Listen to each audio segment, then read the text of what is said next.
Hi, this is Hema from Good Luck Fashion Institute. இன்னைக்கு நம்ம என்ன பார்க்க போறோம் அப்படின்னு பார்த்தீங்கன்னா பேசிக் ஸ்டூடெண்ட்ஸ் எப்படி பிளவுஸ்ல ஆரி மார்க் பண்ண போறாங்க அப்படிங்கிறத பார்க்க போறோம். ரொம்ப சிம்பிளா எப்படி மார்க் பண்ணலாம் அப்படிங்கிறத பார்க்கலாம் வாங்க.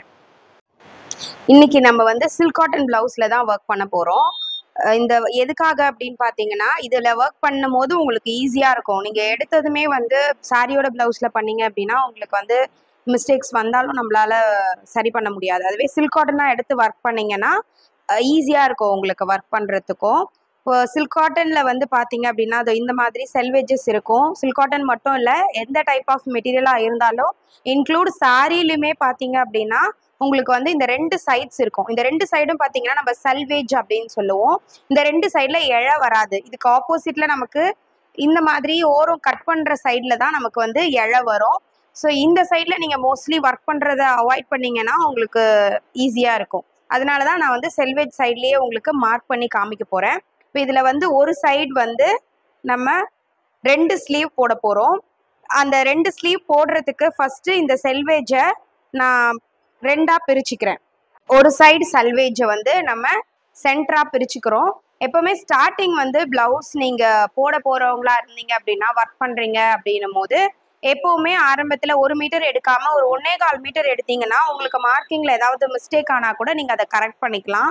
ஸோ அதனால 1.25 மீட்டர் எடுத்து உங்களோட ஒரு சைடு சல்வேஜை ஒரு பார்ட்டிஷனாக பிரிச்சுட்டு அதில் இன்னொரு ஒரு ஹாஃபாக நீங்கள் இப்படி பிரிச்சுக்கணும், சென்டர் பண்ணிக்கணும். சென்டர் பண்ணும்போது இந்த மாதிரி ஒரு சென்டர் ஏரியா உங்களுக்கு கிடைக்கும். இதுல இருந்து தான் இப்போ நம்ம வந்து மார்க் பண்ண போறோம். எப்பவுமே நீங்க பேக்கா இருக்கட்டும் ஸ்லீவா இருக்கட்டும் மார்க் பண்றீங்க அப்படின்னா அதுல இருந்து ஒரு 1 இன்ச் விட்டுருங்க.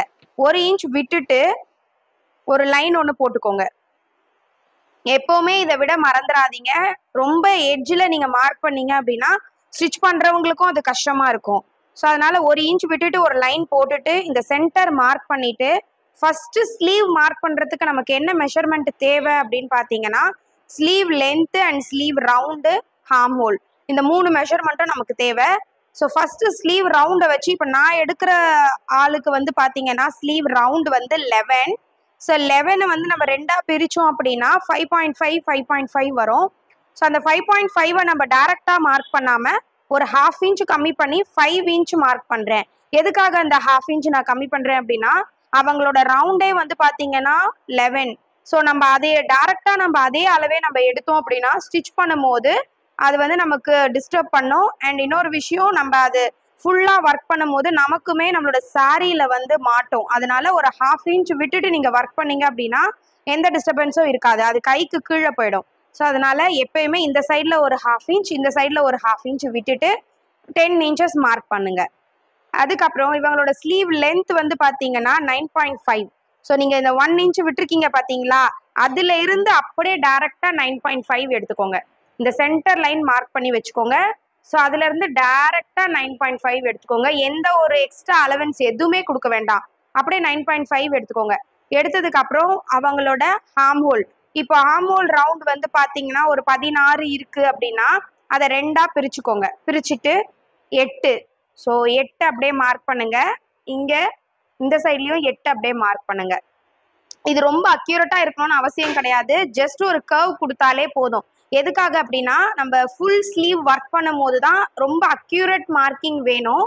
ஸோ இப்போ நம்ம ஸ்டார்டிங் பண்ண போகிறோங்கிறதுனால ஜஸ்ட் இந்த லென்த் அண்ட் ரவுண்டு தெரிஞ்சாலே போதும். இது அப்படியே ஒரு கர்வ் மாதிரி கொடுத்துட்டு நீங்கள் ஒரு லைன் வந்து ட்ரா பண்ணிக்கலாம். இப்போ இந்த அக்யூரேட் மார்க்கிங் வந்து நீங்கள் பிரைடல் பிளவுஸ் ஃபுல் பிளவுஸ் பண்ணும்போது தான் அக்யூரேட்டாக நமக்கு மார்க்கிங் தேவைப்படும். அதுக்கு வேறு மாதிரியான மார்க்கிங் மெத்தட் இருக்குது, அதை நான் உங்களுக்கு நெக்ஸ்ட் வீடியோவில் நான் அப்டேட் பண்ணுறேன். ஸோ இப்போ வந்து பார்த்தீங்கன்னா லென்த் அண்ட் ரவுண்டு மட்டும் வச்சு நீங்கள் ஈஸியாக இந்த மாதிரி ஸ்லீவை வந்து மார்க் பண்ணிக்கலாம். இதுக்கு மேலே நீங்கள் இந்த இடத்துல ஒரு ஜாயிண்ட், ஒரு கிளாத் கொடுத்து ஜாயின் பண்ணிவிட்டு ஒர்க் பண்ண ஸ்டார்ட் பண்ணலாம். நீங்கள் என்ன மாதிரி ஈஸி டிசைன் போடுறீங்களோ அதை ஒர்க் பண்ண ஸ்டார்ட் பண்ணலாம். ஸோ ஒரு சைடு ஸ்லீவை நான் இங்கே வரைஞ்சிருக்கேன், இதை அப்படியே நான் இந்த சைடு நான் வந்து ட்ரேஸ் பண்ணிக்க போகிறேன். இப்போ நம்ம ஸ்லீவ் மார்க் பண்ணியிருக்கோம் இல்லையா, அந்த செல்வேஜுக்கு அப்படியே ஆப்போசிட்டில் நம்ம வந்து பண்ண போகிறோம். ஸோ அது இதில் லாஸ்ட் டைம் நம்ம எடுத்த மாதிரியே ஸ்லீவுக்கு எடுத்த மாதிரி நம்ம வந்து இந்த இதுலேயுமே நம்ம வந்து மிட் பாயிண்ட் எடுத்துக்கிட்டு ஸோ சென்டரில் மிட் பாயிண்ட்டை மார்க் பண்ண போகிறோம். மார்க் பண்ணிவிட்டு கரெக்டாக கரெக்டாக அதுக்கு ஸ்ட்ரெயிட் லைன் ஒன்று ட்ரா பண்ணிக்கோங்க. அதே மாதிரி நான் ஸ்லீவுக்கு சொன்ன மாதிரி ஒரு 1 இன்ச் விட்டுட்டு மார்க்கிங் பண்ணிக்கோங்க.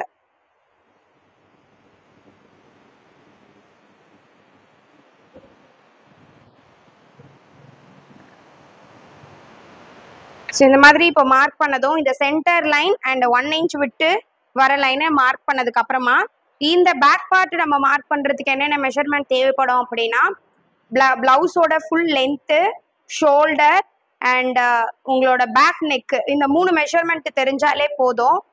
நம்ம டைரக்டா இப்போ இதுல இருந்து பிளவுஸ் லென்த், இப்போ இவங்களோட பிளவுஸ் லென்த் வந்து பாத்தீங்கன்னா 14 இன்ச். ஸோ கரெக்ட் 14 இன்ச் அப்படியே நீங்க எடுத்துக்கோங்க. எக்ஸ்ட்ரா எந்த அலவன்ஸும் கொடுக்க வேண்டியதில்லை. இப்போ இந்த 14ல இருந்து ஷோல்டர் கூட பார்த்தீங்க அப்படின்னா அக்யூரேட்டா நம்ம வந்து அவங்களோட ஷோல்டர் எடுக்காம எப்பவுமே நீங்க வந்து பார்த்தீங்க அப்படின்னா இங்க இருந்து இந்த சென்டர்ல இருந்து 5.5 அண்ட் இந்த சைட் 5.5 டோட்டலா 11 இன்ச் எப்பவுமே எடுத்தீங்கன்னா எல்லாருக்குமே இந்த அளவு வந்து கரெக்டா இருக்கும். ஸ்டார்டிங் பிளவுஸ் போடுற பர்சன்ல இருந்து வயசானவங்க வரைக்குமே இந்த மெஷர்மெண்ட் வந்து கரெக்டா இருக்கும். ஸோ அதனால ஓரளவுக்கு நீங்க வந்து கரெக்டான மெஷர்மெண்ட்டே மார்க் பண்ணிக்கலாம். ஸோ இங்கேருந்து 5.5, இங்கேருந்து 5.5. இது ப்ராட் ஷோல்டராக இருந்தாலும் சரி, இல்லை ஸ்டார்டிங் ப்ளவுஸ் போடுற பர்சனாக இருந்தாலுமே இந்த மெஷர்மெண்ட் வந்து கரெக்டாக இருக்கும். கொஞ்சம் நீங்கள் பழகுனதுக்கப்புறம் யார் யாருக்கு எப்படி எப்படி சேஞ்ச் பண்ணணும் அப்படிங்கிற எக்ஸ்ப்ளனேஷனும் நான் ஃபியூச்சர் வீடியோவில் உங்களுக்கு கொடுக்குறேன்.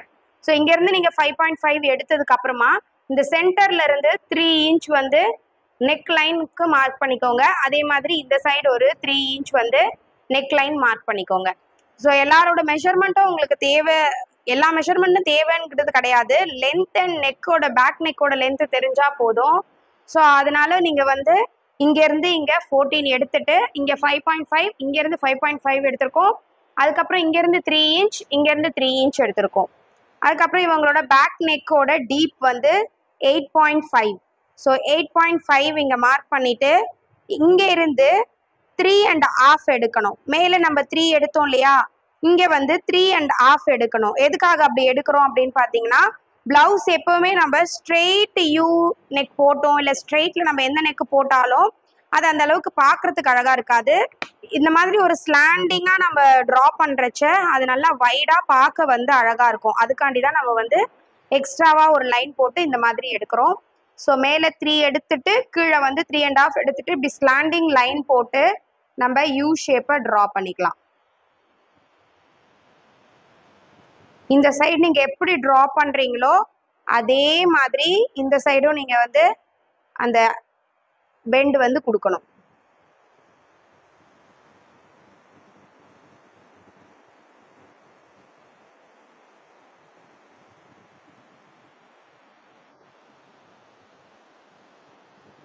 ஸோ இந்த மாதிரி பேக் நெக் மார்க் பண்ணிக்கலாம். இது இல்லாமல் உங்களுக்கு என்ன ஷேப் வேணுமோ அதையுமே சேம் இந்த பாக்ஸ்குள்ளேயே நீங்க வந்து வரைஞ்சிங்க அப்படின்னா அது அழகா வரும். அதுக்கப்புறமா உங்களோட ஹார்ம் ஹோல் இங்கேருந்து இங்கே பார்த்தீங்கன்னா 2.5 இன்ச் இருக்கும். இதுல இருந்து ஸ்ட்ரெயிட்டா ஒரு லைன் போட்டு ஒரு கர்வ் கொடுத்துருங்க. அதே மாதிரி இந்த சைட்ல ஒரு ஸ்ட்ரெயிட் லைன் போட்டு ஒரு கர்வ் கொடுத்துருங்க. ஜஸ்ட் இது மட்டும் இருந்தா போதும். ஏன்னா நம்ம நார்மல் பிளவுஸ் மார்க் பண்ற நார்மல் பிளவுஸ் தான் நம்ம பண்ண போறோம். ஃபுல் ஹெவி ஒர்க் பண்ண போறது கிடையாது. ஹெவி ஒர்க் பண்ணணும்னா தான் நம்மளுக்கு அக்யூரேட் மெஷர்மெண்ட் தேவை. நம்ம ஜஸ்ட் நெக் லைன் ஒர்க் பண்ண போறோம், அங்கங்க புட்டாஸ் போட போறோம். அதுக்கு இந்த மெஷர்மெண்ட் வரைக்கும் போதும். பேக் மார்க் பண்ணோம் இல்லையா, ஸோ அதுக்கு மார்க் பண்றதுக்கு அப்படியே ரைட் சைட்ல வந்து மார்க் பண்ணணும். எப்பவுமே நீங்க ஃப்ரண்ட் மார்க் பண்றச்ச ரைட் சைட்ல மார்க் பண்ற மாதிரி பாருங்க. அப்பதான் உங்களுக்கு வந்து நம்ம ஏன்னா ஒரு சைடு நெக்குக்கு ஃப்ரண்ட் நெக்குக்கு மட்டும்தான் நம்ம வந்து ஒர்க் பண்ணுவோம். ஸோ அதனால நம்ம அந்த ஒரு சைடு என்னது ரைட் சைடு மட்டும் தான் ஒர்க் பண்ணுவோம். அந்த ரைட் சைடு நெக் வந்து மாத்தி நீங்க மார்க் பண்ணிட்டீங்கன்னா அது லெஃப்ட் சைடு போறதுக்கு கூட சான்சஸ் இருக்கு. ஸோ அதனால ரைட் சைடு மார்க்கிங்க பார்த்து கரெக்டா பண்ணுங்க. அதே மாதிரி இந்த எட்ஜ்ல இருந்து ஒரு 1 இன்ச் நான் சொன்னேன் இல்லையா ஸ்டார்டிங்லேயே, ஸோ அந்த மாதிரி ஒரு 1 இன்ச் விட்டுட்டு ஒரு லைன் ஒன்று போட்டுக்கோங்க. இப்போ ஸ்லீவ் மார்க் பண்ணிருப்பீங்க இல்லையா, இந்த ஸ்லீவ் மார்க்கிங்ல இருந்து ஒரு 2 இன்ச் விட்டுருங்க. 2 இன்ச் 2.5 இன்ச் விட்டுட்டு அதுக்கப்புறம் ஏன்னா அந்த ஸ்லீவை நம்ம டிஸ்டர்ப் பண்ணக்கூடாது போட்டதுக்கு அப்புறம், அதனால அதை விட்டுட்டு ஒரு லைன் ஒன்று போட்டுக்கோங்க. அதுக்கப்புறமா நம்ம பேக்குக்கு மார்க் பண்ண மாதிரியே 5.5 மார்க் பண்ணிக்கோங்க. இந்த இடத்துல 3 மார்க் பண்ணிக்கோங்க. இவங்களோட ஃப்ரண்ட் நெக் டீப் வந்து பார்த்தீங்கன்னா 6.5. ஸோ அதே மாதிரி இதுக்குமே நீங்கள் வந்து மேலே 3 எடுத்தீங்கன்னா இங்கே 3.5 எடுத்துக்கோங்க. ஸோ எடுத்துட்டு இதுக்கு ஒரு ஸ்லாண்டிங்கில் ஒரு லைன் போட்டு யூ ஷேப் வந்து ட்ரா பண்ணிக்கோங்க. இந்த மாதிரி போடுறச்ச உங்களுக்கு நெக் வந்து நல்லா அகலமாக அழகாக இருக்கும். இதுக்கப்புறம் இதுல இருந்து அப்படியே ஸ்ட்ரெயிட் லைன் போட்டு ஒரு கர்வ் கொடுத்துருங்க ஹார்ம் ஹோல்க்கு. ஸோ அவ்வளோதான். இப்போ ஃப்ரண்ட்டும் மார்க்கிங்கும் முடிஞ்சது. ஃப்ரண்ட்டுக்குமே நம்ம வந்து நெக் லைன் மட்டும் தான் ஒர்க் பண்ண போகிறோம், ஒரு 2 புட்டா கொடுக்க போகிறோம். ஸோ அதனால அதுக்கு இது போதும் மார்க்கிங் நமக்கு. ஓகேவா? இப்போ ஃப்ரண்ட் நீங்கள் மார்க் பண்ணணும் அப்படின்னா ஃப்ரண்ட் நெக்கோட டீப் மாத்திரம் தெரிஞ்சா போதும். அதுக்கப்புறம் நீங்கள் இந்த லைன்லேருந்து 1 இன்ச் எடுத்து ஒரு லைன் போட்டு மேலேருந்து ஒரு 2.5 இன்ச் விட்டுட்டு ஒரு லைன் போட்டு இங்கேருந்து 5.5 எடுத்து இங்கேருந்து 3 இன்ச் எடுத்துட்டு அதுக்கப்புறம் உங்களோட ஃப்ரண்ட் நெக் டீப் மார்க் பண்ணி பாக்ஸ் போட்டு கர்வ் ஷேப் ட்ரா பண்ண போகிறீங்க. அவ்வளோதான் ஃப்ரண்ட்டு. இந்த வீடியோ உங்களுக்கு யூஸ்ஃபுல்லாக இருக்குங்கிறத நம்புகிறேன். உங்களுக்கும் ஆரி கிளாஸ் ஜாயின் பண்ணணும் அப்படின்னு விருப்பம் இருந்ததுன்னா என்னோட வாட்ஸ்அப் நம்பர் நான் டிஸ்கிரிப்ஷனில் கொடுக்குறேன். காண்டாக்ட் பண்ணுங்கள். உங்களுக்கு கிளாஸோட டீட்டெயில்ஸையும் நான் எக்ஸ்பிளைன் பண்ணுறேன். தேங்க்யூ.